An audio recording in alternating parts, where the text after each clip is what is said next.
So, as you heard earlier, Nigeria's internationally respected Nobel laureate Wole Soyinka is at it again, taking aim at Peter Obi and the Labour Party and giving an unforgiving assessment of their failure to win the 2023 presidential election, an assessment that could pour political petrol on the burning issue of a ballot that many see as hugely flawed. Professor Soyinka has accused them of trying to force a lie on the Nigerian people that Mr. Obi won the election, whilst conceding that Mr. Obi achieved something remarkable by breaking the monopoly of power established by the APC and the PDP, what he called a marvelous breach into the establishment camp. Professor Soyinka was unequivocal in his assertion that Mr. Obi did not even come second, but third, but was now using what he called the banner of lies and deceit to mobilize young people to protest against the outcome of the election. So what impact is this latest broadside likely to have? Well, let's explore that issue further with our guest contributors. And for that immersive experience, I'm joined now in the studio by the journalist, political commentator, and Arise News analyst, Dr. Constance Ikokwu, and by the current affairs analyst and professor of communications at Bayes University in Abuja, Professor Abiodun Adeniyi. Thank you very much indeed to both of you for coming in. Prof, let me come to you. What do you make of Professor Soyinka's latest criticism of the Labour Party and Peter Obi?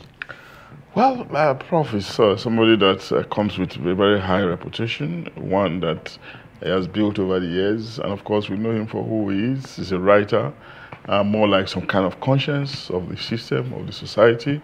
And that's the hallmark of writers, you know. And sometimes, of course, writers are given to expressing their mind in the way they feel it, you know. Sometimes also, you may say that they are hardly moderated, you know. If I had my way, probably I would have told him not to use very strong words like lies, you know, like pouring people on the streets, you know, because to a very large extent, the support for Labour Party appeared very, very organic. And we know what Peter Obi represented in our recent political history. It was a departure from the norm. And he tore through the barrier of the structure, the two-party duopoly that we had, you know, and created a new momentum that shook the political space, as the case could be. So that fact is there. That fact can hardly be taken away, you know. So I would have expected that Prof, a man who respect a lot, that I adore, know that I regard as an icon, you know, as an avatar, you know, will probably have risen a little bit above the fray and not be that pointed against a political movement like the Labour movement, you know, spearheaded by the Labour Party movement, spearheaded by Peter Obi and Obi Dati and Dati, as the case could be. But again, do not forget what I said. It's a writer. They talk. They speak their mind anytime, the way they want it. And of course, I also remember recently Chimamanda Adichie, you know, a younger opposite number, also speaking on CNN, and very, very frontal, very clear-minded, clear-headed as well. Speaking on this program as well. She also spoke on this program at some point as well. So that's the stuff they are made of, you know. But oftentimes too, when they intervene like that, you know, it will stimulate the space for a little while, but of course it won't last any longer. It won't last too long before something else will come to take the space again, you know. But what we need at this moment, you know, is for us to be patient because we're going through a judicial process. One stage is off. We're moving on to the next stage, the Supreme Court stage, court stage. And I think that political interventions, political statements, and from very influential figures that can rupture the atmosphere should rather be avoided to allow the judiciary to do their job, as the case could be. Yeah. Okay, well, let me come to you, Dr. Ikokwu, because in spite of what the professor said, and in addition to what he said, clearly Professor Soyinka is a very influential person. What impact do you think what he said is likely to have? Will it be a storm in a teacup, or is it likely to deal a much bigger blow to Peter Obi and the Labour Party movement? I mean, what he said has already stirred the hornet's nest, so to speak. And it's not the first time. From day one, he has been at odds with the obedient movement. He hasn't agreed with them on anything. So nobody is surprised with what he's saying today. Professor Soyinka is a controversial figure. He's not the reticent type for someone who put a gun on the head of a broadcaster in his early days to stop him from announcing an election. He is the epitome of controversy. And he has earned his place in society. And so he is the darling of media organizations and people that do events because he's unafraid to speak his mind and to say what he wants to say. He's the type of person that would advise you to, blot out your views and let the chips fall wherever they may. However, on this particular matter, it seems that he is not reading accurately the mood of the nation. There are hopes and aspirations of young people that have been dashed. And these people organize themselves to see if they can be an opposition to the APC and the PDP, or the PDP particularly that hasn't offered any opposition to the APC. And the way that the elections were conducted, it is a very difficult and unpleasant experience for people to talk about. So you have to be sensitive to that fact. I don't think he has been. Also, these young people that he talks about, they think and they believe that Professor Wole Soyinka's generation, President Muhammadu Buhari's generation, President Bola Tinubu, and the rest of them have wrecked this nation. For people who had the best that this country had to give to them, and they are giving it back to the younger people in broken pieces, and wouldn't even leave the space for them to put together the pieces and see if they can patch the nation. This is what we're dealing with at this time. So other people have to be mindful of what is happening and have to be sensitive to that. So I think a lot of people are not going to take this lightly, and I think he will lose quite a bit of following with regard to what he has said. Well, that's very interesting because on the back of that, Prof, I have to ask you whether you think this is likely to convince more people, including those in the Labour Party and the P2B movement, that they've lost the battle and have been proven wrong with regard to their claim that they won the election. No, contrary to what she said. No, I don't think so. Despite the reputation of Soyinka, for instance, it's just an individual's opinion. He just merely expressed his opinion, despite the weight of his opinion. And I don't see the weight of his opinion affecting the process that is going on, the judicial process. I do not forget, we're actually dealing with a situation where reality has happened, but we're trying to reconstruct it, going through a process. And that's why somehow we talk about, I had Akin Oshitokun, for instance, Chief Oshitokun, talking about judgment being different from justice, which is also very, very apt. And that's why we also say that sometimes social justice is different from legal justice, or that moral justice can be different from legal justice, or that, reality is often different from justice at the end of the day. Now we had a reality of an election, and we're trying to validate it through a judicial process, whether correctly or incorrectly. But at the end of the day, we have to see it as correct, as being correct, so that we can have a closure, we can proceed from then on. So it's not a question of, it's not going to rest on the weight, on the decibel, on the voice of a particular person. Yes, Soyinka is respectable, no doubt, an international global citizen. He has earned his place in the annals of African literature, global literature, as the case could be. Yeah, but we know the traits of people like that, and that's what we see him exhibiting. And he has expressed his opinion once again, but over time, of course, we'll move on to allow other sections of other structures in the system, to decide things. In this instance, we're talking about the judiciary deciding a thing far beyond the voice of an individual. That's my take, really. And the people are well situated, opinions are well formed, and these opinions are also very, very strong.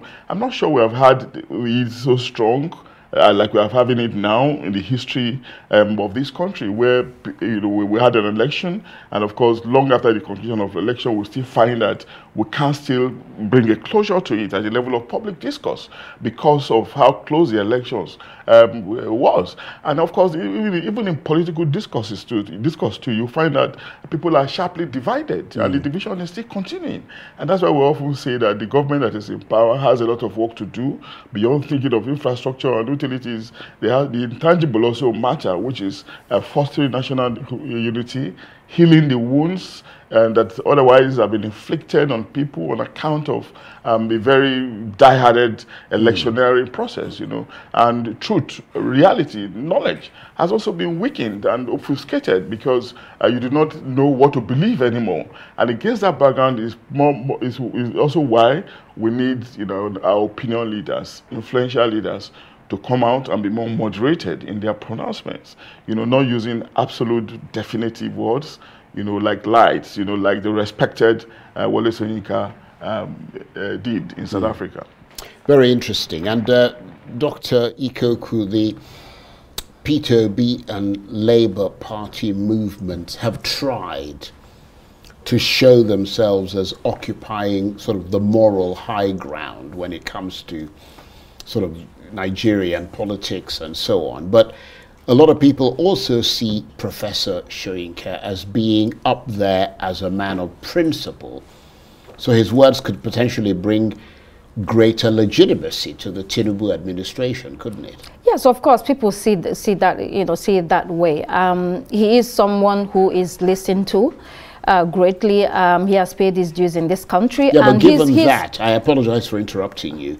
Given that, where does that leave the, if you like, the obedient movement? I mean, we say obedient, but these are just people who are looking for guidance and for something to believe in, and for people they think are principled to, you know, inspire them and guide them. Well, where does that leave people like that? You've got the Labour Party on the one hand trying to occupy the moral high ground. You've got another person like Professor Wole Soyinka, who's seen as a man of principle, taking the completely opposite side. I do not think it will make any impact on the movement. I think what people forget is that this is not about Peter Obi at all. He just happened to be at the right place at the right time, and the people decided to use this vehicle in order to get to their destination that they have decided that it was important to get to. And so when Professor Soyinka says that the Labour Party is a regional party, it is not by any means or any standard a regional party. It is across the country, and you would also see from the states that they won at the southeast, the south-south, in Lagos, and of course maybe pockets of votes in other parts of the southwest, because President Tinubu is from the southwest, so that's a given that his people would vote for him. They also won in the north central and some other parts of the country. And you would also argue that because there wasn't enough time, you know, it was a short period. In that short period, they were able to build that momentum and to be able to garner this amount of votes. So it's a movement that I think will continue. And there is a reason why that is so. These people see that the kind of impunity that is being exhibited by Nigerian politicians and by the so-called leaders is something that needs to stop. It's something that needs to be arrested in order to salvage the country. And that's what this movement is all about. I do not think that Professor Soyinka going on the other way. Obviously, Professor Soyinka seems to have an affinity with President Bola Tinubu and his family. That's okay. It's perfectly all right for him to have his opinion, to say whatever he has to say. But, you know, others will say that Professor Soyinka is an older person. All the young people that are in this country, more than 70% of the population, relatively young, their futures are in their hands. So they are trying to make something of this country. They are trying to make something of the politics that makes the decisions, that makes the policies, that affects their lives. And this is what it's about. And I think that going forward, you need that opposition, you need that space, because you want people to have checks and balances. You want there to be accountability. You want there to be healthy debate. You want there to be representation. You want minority people to have some kind of diverse opinions represented all over the country. I think that's what this movement is all about. I do not think they are giving up yet. It will definitely continue. Okay. Prof, we've got about a minute and a half left, so you've got the final word. Thank you. Dr. Ikokwu there mentioned the fact that there was little time, that in the little time that Peter Obi and his sort of Labour Party and all that had, they were able to do what they did. Yeah. But does that suggest to you that Wole Soyinka actually has a point when he says that Peter Obi came third, and that it's remarkable that in that short space of time he did what he did, but that he didn't win the election? Oh no, it's definitely what Peter Obi did was actually remarkable. I mean, there's no gainsaying that, and of course, and that has remained incontrovertible. And of course, whatever happens, you know, at the level of the judiciary, the fact remains that it's going to continue to remain to stay as a factor, you know, in the evolution of our politics. And of course, 2027 is not too far from now. There are still so many things that we can imagine, so many, you know, things that we can imagine around him. But even beyond that, it's probably going to be difficult to begin to, you know, put into contest whether or not, you know, coming out was the right mark for him or the right position that he should have taken, or that coming force was going to be, should have been you know, the appropriate position. It's probably beyond us at the moment because it's presently before the judiciary. But of course, if you talk to sections of people, depending on who you are talking to, plausible arguments can be made around the rightful position that he should have actually come, and it's not too far from saying that he came first, you know. And if you talk to the maybe it's a noble person too, there are so many valid arguments around the, that he actually came first. And of course, talking to an Atiku person will reveal the same result. And that's why I'm saying that people take very strong position in the circumstances that we're in, which is why, you know, the intervention of the independent an independent judiciary is very, very important. And that's what is going on now. So we should just be patient to wait for the outcome. Prof, thank you very much indeed. Professor Abiodun Adeniyi is a current affairs analyst and professor of communications at Bayes University in Abuja. And thank you, Dr. Constance Ikokwu, who is a journalist, political commentator, and Arise News analyst. That's it for this edition of Arise Prime Time. Join us again tomorrow. From me and the entire team here in Abuja, bye-bye, and thank you for watching.